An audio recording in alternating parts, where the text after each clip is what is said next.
There we go. Hello, everyone. Dan here aboard the deck of Tiamo. Marina Wi-Fi has been horrible, horrible. So I'm actually using my cell phone today to solve for problems.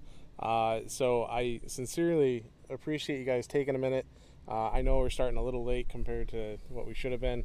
So I'm going to truncate the stream tonight, not only for the sake of the fact that running behind, but also for the fact that I am using my cellular data to make this happen.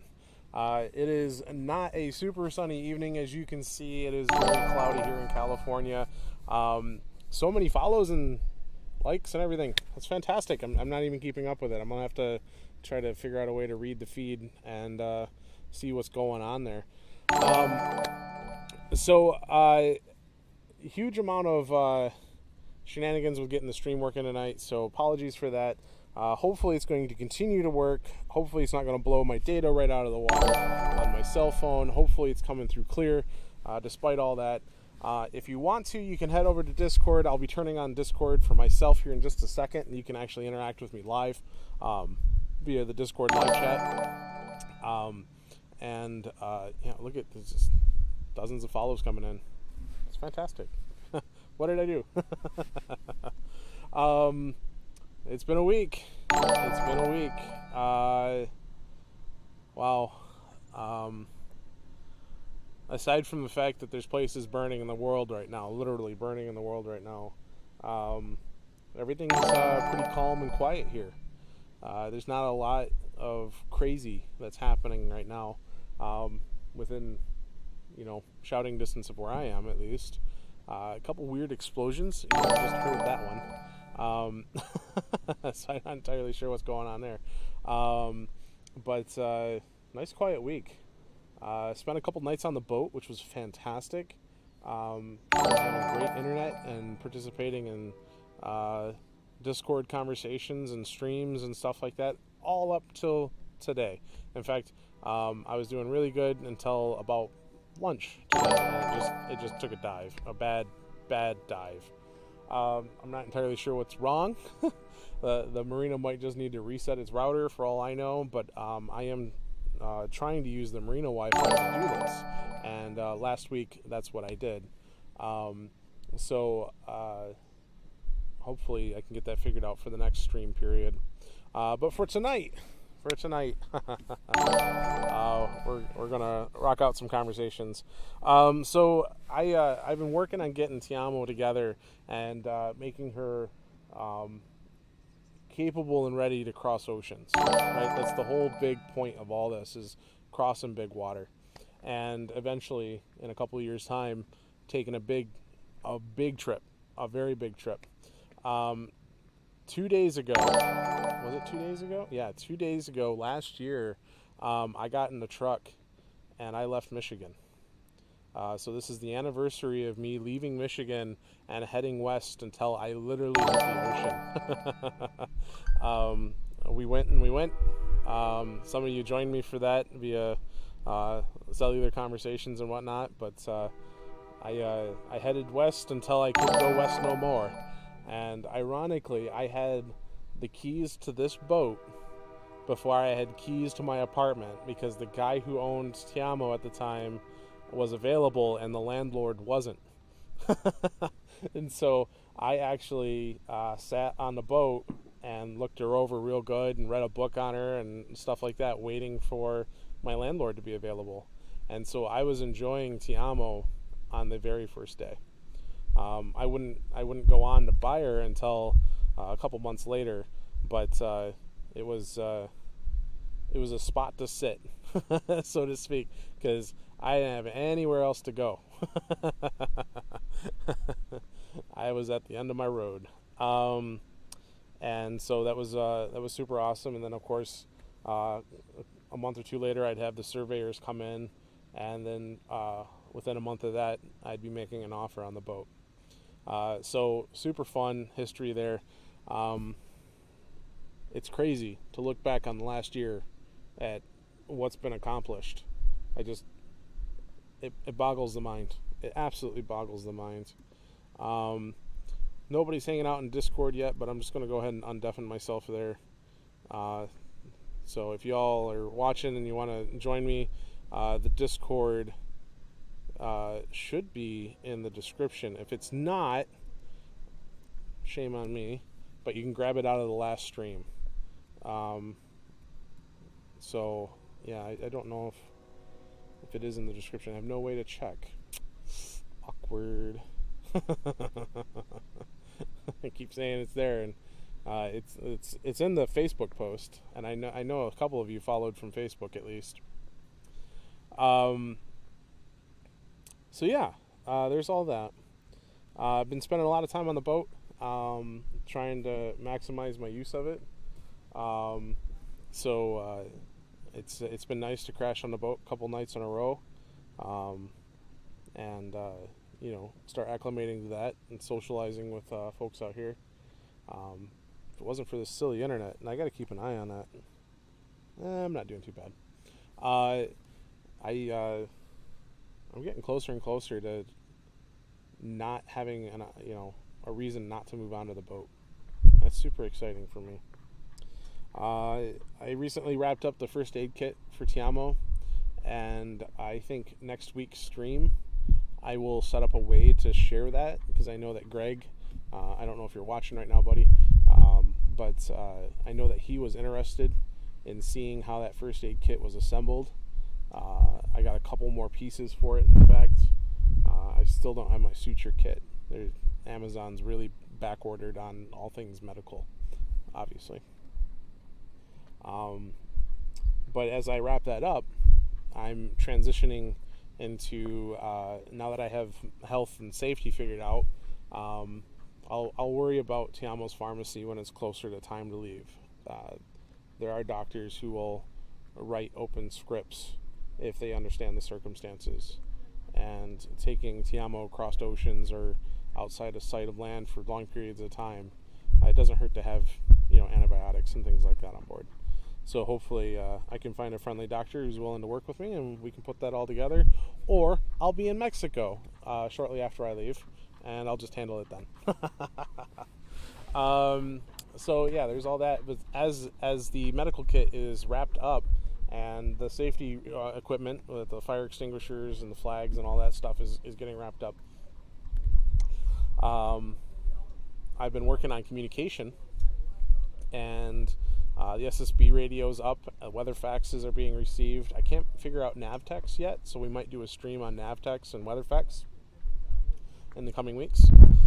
Trying to figure out how to set up this platform so that you guys can see my desktop. But I have a small problem wherein all of my radios connect to the laptop via USB, and so do all my cameras. So there's going to be a little bit of give and take.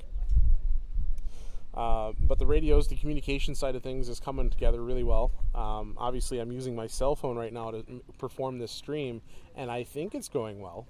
I have no feedback yet in chat, so I have no big red banners across the bottom of my platform saying, "Oh my God, we're freaking out now."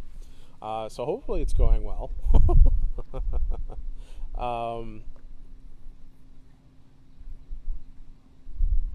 Yeah, I think Mexico might end up being the solution for that, if nothing else, the cost. How's the stream otherwise? Is it sounding good? Is it flowing good? I'm just kind of curious how things are going. So I got safety pretty much locked down as tight as I want to get it for right now. I got communication coming together. It's near completion. I have the first aid stuff near completion, just one or two more items before I button that up and do a nice big video for a live, and then probably a properly edited, lower thirds and wiki articles and all kinds of shit episode for YouTube in the coming weeks. But now I'm thinking about food. I ended up with a mouse on the board on the boat, and yeah, I got a windsock for the microphone. I might end up trying to find that for next week. I did get a mouse on board, and he did decimate the shit out of my oatmeal and my tortillas. He got into both.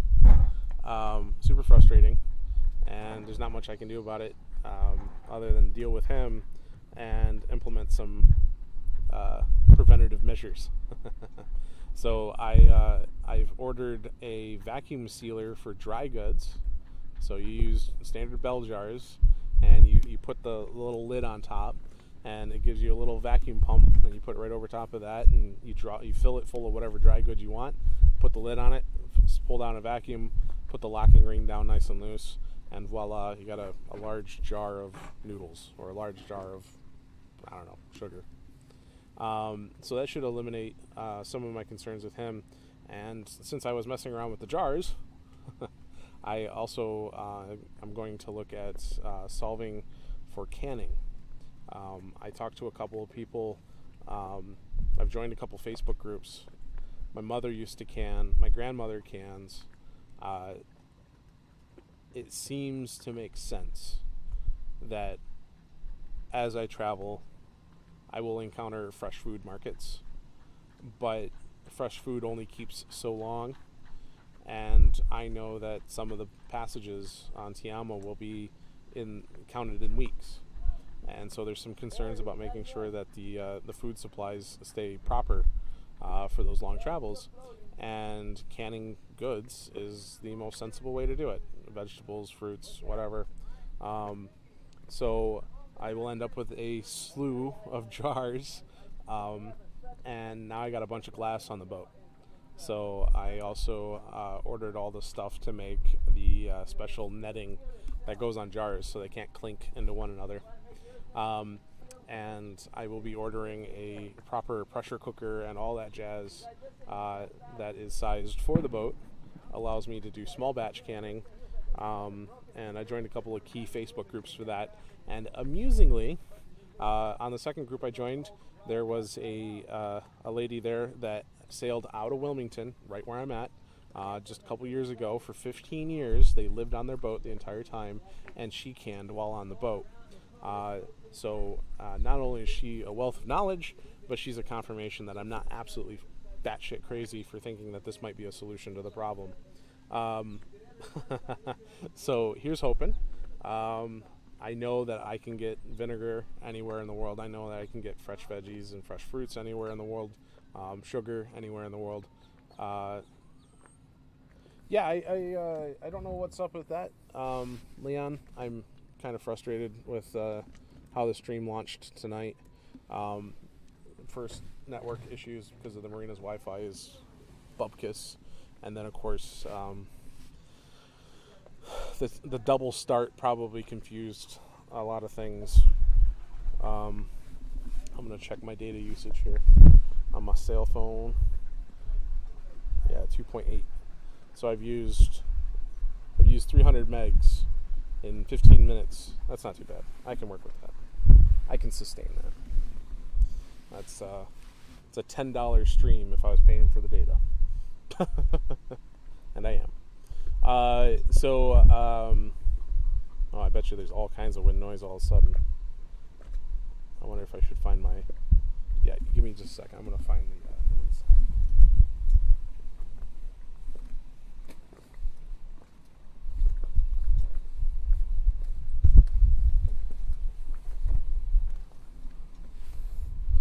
Noise. I'm going to mute my line so you guys don't have to listen to this.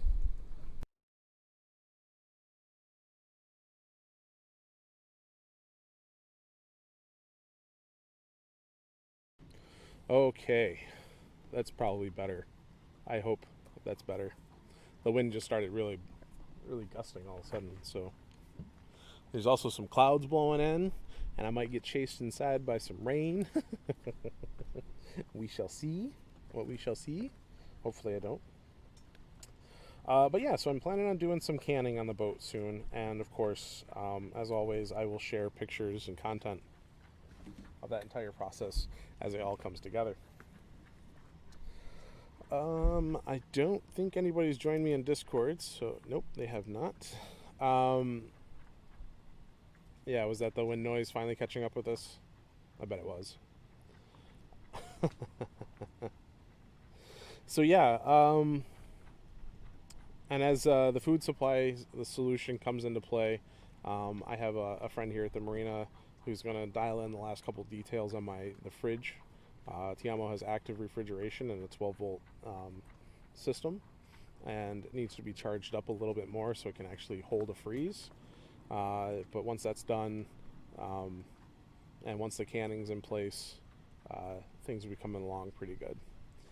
Far out on the horizon is a Bimini for over my head here, and a Dodger which is like a windshield, if you will. A nice $2,500 pile of money is going to be required for that, but that's also going to solve my stack packs. So it'll be a lot easier for myself to raise and lower the sails and not have them go all over hell in doing so. One step closer to single-handing the boat if I need to. So super excited for that. Hopefully there's very little issues getting that all figured out. It's going to be a lot of sewing, and it's going to be huge piles of fabric. So it'll be an interesting challenge, but I'm willing to take it on. I just don't know how I'm going to yet. I have a Sailrite sewing machine, and Sailrite Company is where I'm going to buy all the kits from, and they have YouTube videos, detailed YouTube videos on how to do this. So hopefully all that stuff combined, and I'm ready to rock and roll. It's 6:40 right now. My buddy's stream, Chris Bowden, is going to be starting here in about 20 minutes.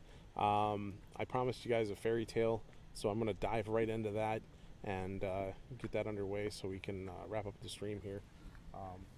I have my Scottish fairy tales, and I don't know what we're going to read tonight. I gotta find a short one because I only have a couple minutes to work with.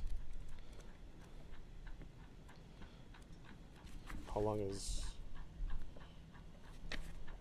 are you? Oh, that's way too long. That's half again as long as the other.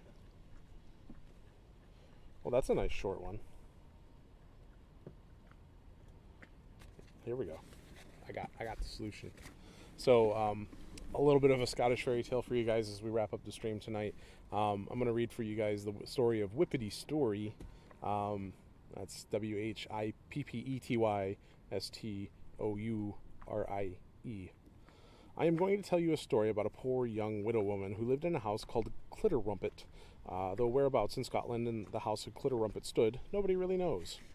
Some folk think that it stood in the neighborhood of the Debatable Land, which, as all the world knows, was on the borders, where the old border rivières was constantly coming and going, the Scotch stealing from the English and the English stealing from the Scotch.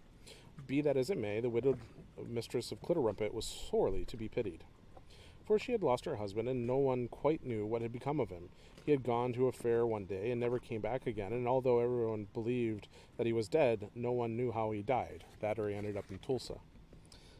Some people said that he had been persuaded to enlist and been killed in the wars, others that he had taken away to serve as a sailor by press gang, and had been drowned at sea.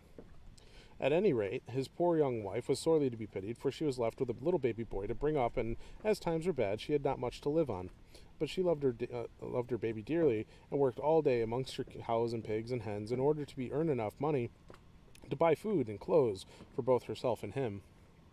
Now, on the morning of which I'm speaking, she rose very early and went off to feed her pigs, for rent day was coming on, and she intended to take one of them, a great big fat creature, to the market that very day, and she thought that the price would fetch would go a long way to paying her rent.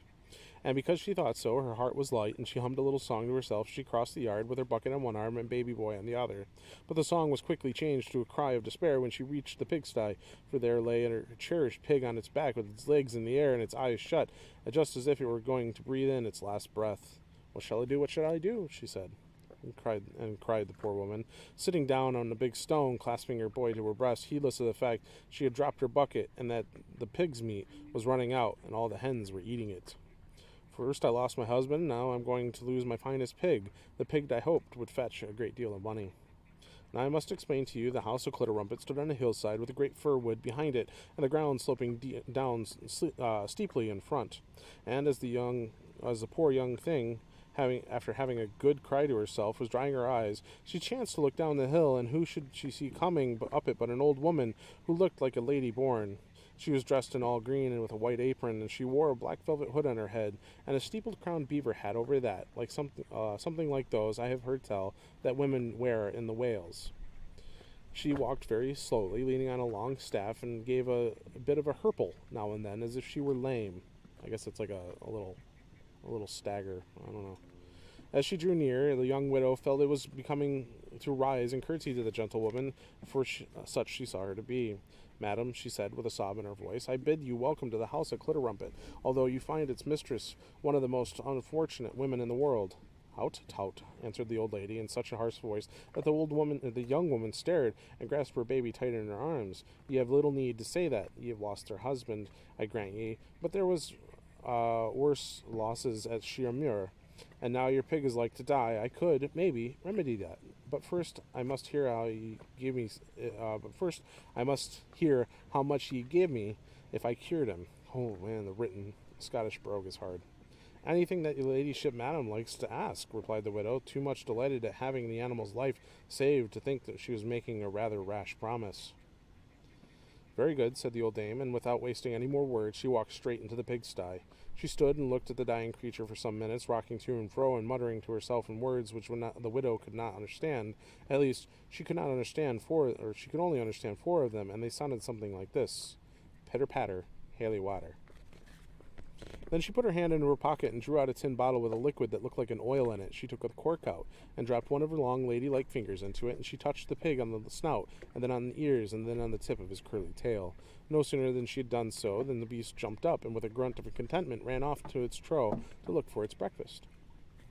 A joyful woman was the mistress of Clitterrumpet when she saw it do this, for she felt that her rent was safe, and in her relief and gratitude she would have kissed the hem of the strange lady's green gown if she would have allowed it, but she would not. No, no, she said. Her voice sounded harsher than ever. Let us have no fine meanderings, but let's stick to our bargain. I have done my part and mended the pig. Now ye must do yours, and give me what I would like to ask. Your son.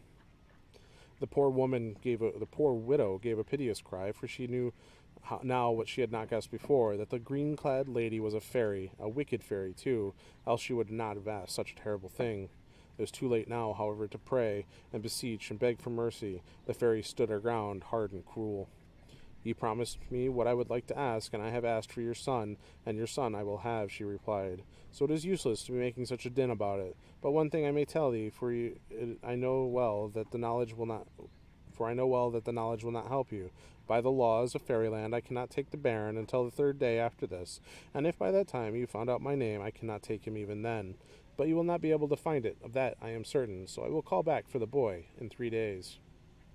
And with that she disappeared round the back of the pigsty, and the poor mother fell down in a dead faint beside the stone.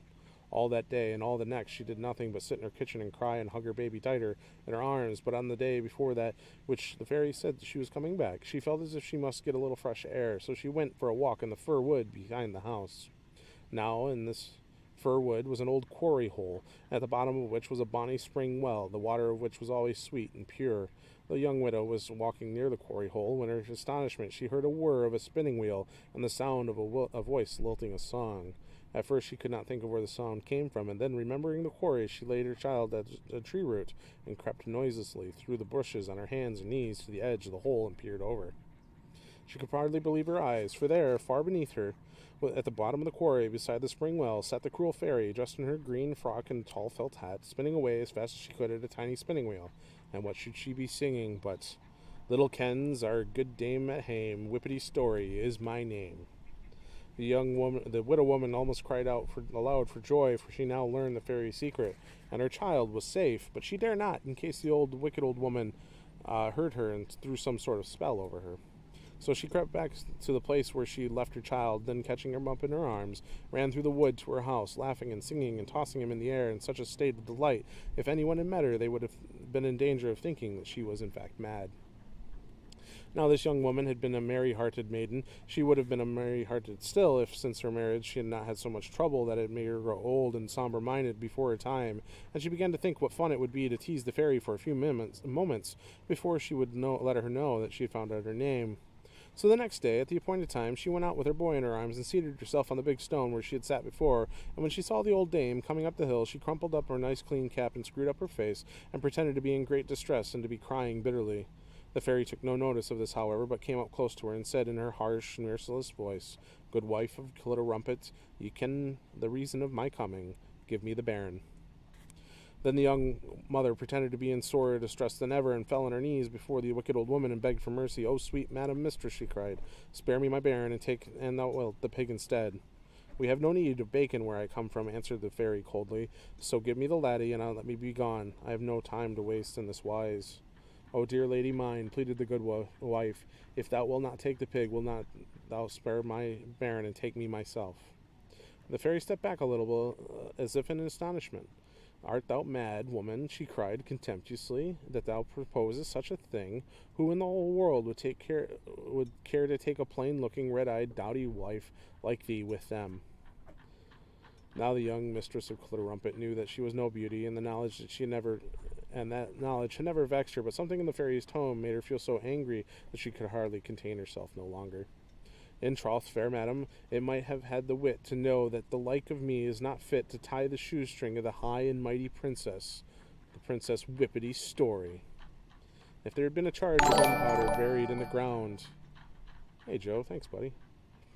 "If there had been a charge of gunpowder buried in the ground, and if it had suddenly exploded beneath her feet, the wicked fairy could not have jumped higher into the air. And when she came down again, she simply turned round and ran down the brae, shrieking in rage and disappointment, for all the world, as the old book says, like an owl chased by witches." So there's the story of Whippety Story. A very simple Scottish fairy tale. The key element in there, the Scottish notion that if you know the true name of any fairy,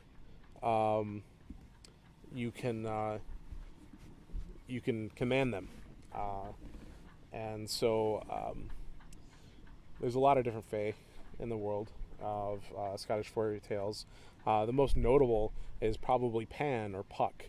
Good evening, Andrew. And Pan or Puck is actually a very old character in Scottish fairy tale, and it's the cloven-hoofed young man that plays the pan pipes, and that's why they call him Pan. Thanks for joining me, Mark. If you call him Puck or Pan, you may get something out of him, but truth be told, that's not his real name. Even though everybody calls him that, the Fae have many names, and the one that you need to know, and the one that I know from all the different fairy tale reading that I've done, is the Amadan na Briona, and that's supposed to be his true name, and it's supposed to command him to cease and desist. Puck or Pan is the Scottish trickster, and like the Norse Loki, if you will, or the Native American coyote. And you can stop his tricksy ways if you just call him by his name and tell him to cease and desist and allow you and yours to go free and not to follow you and not to harass you any longer. Right? You got to make sure you say all those things, because he'll let you go, and 5 minutes later he'll catch you up and say, "I kept my end of the deal." And frankly, he did, because you didn't think about how to make the deal properly. In this particular case, the fairy gave the secret away, and so less likely the Scotsman who told this story was trying to make it sound as if it was a thing that had happened, and it's more of a lesson to be learned, not to give away your secrets. And then, of course, the lesson to be learned that if you know the true name of a fae, you got a chance in hell. Aside from that, we saw some more repeating themes. I don't know why the fae have such a fascination with young men, but they do. Or children in general. There's many, many, many, many stories that talk about enslavement. Thank you, Andrew. I appreciate that. You are the first person to ever in the history of Tipsy Raven to donate, sir. So, from the bottom of my heart, thank you very much. Knocked me off my thought process, in fact. So the children are enslaved to the purpose of the Fae, and they use them as changelings, or because the human child can be sent back into the human world and raise hell, right? There's all kinds of stories about yes, and that tender, delicious victual. Because as we learned in the last story on the last stream, the Fae hunt for long pig. Yes, that is correct. The women Fae don't so much. It's the men like Fae, the princes and the kings and such, that are offended by the nature of the compact that keeps the humans and the Fae separate, right? And so the women Fae like to they're a little bit more subtle in how they rebel against their limitations, and in this case, this crotchety old woman was probably looking for some sort of human slave to enact her will, if you will. And of course, we have the repeating themes of the three. Right, I'll be back in 3 days to claim what's mine. We have the spinning wheel. The spinning wheel is notorious for a representation of old, specifically elderly women.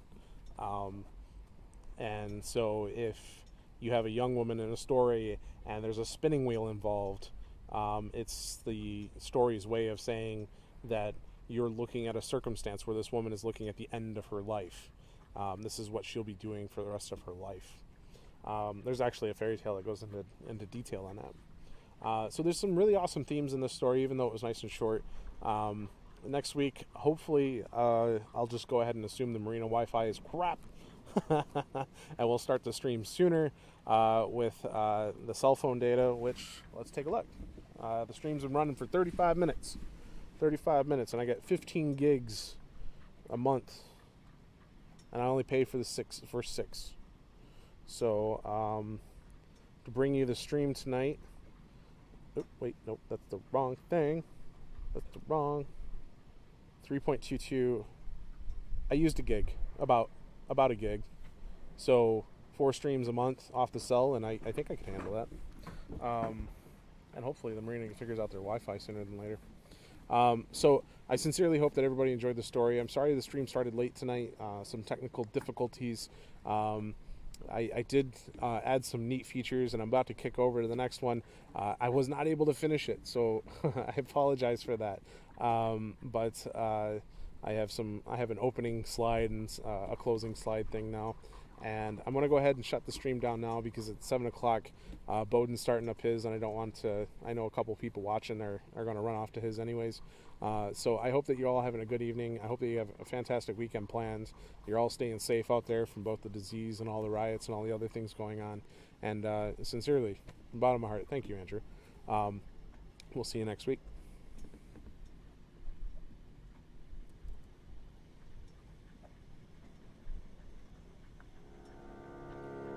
I take a breath, I'm not gonna lose.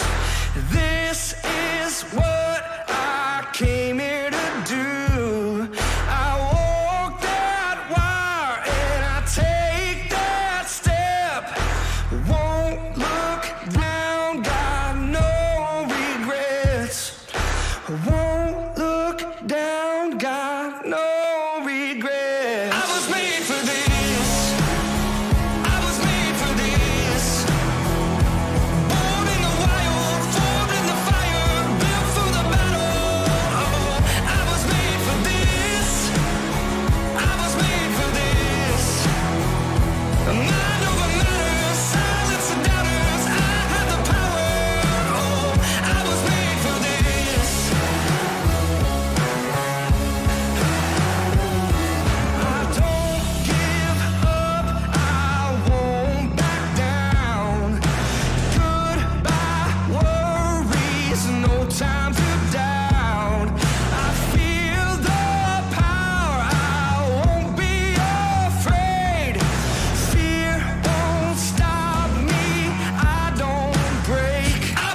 tell me it can't be done.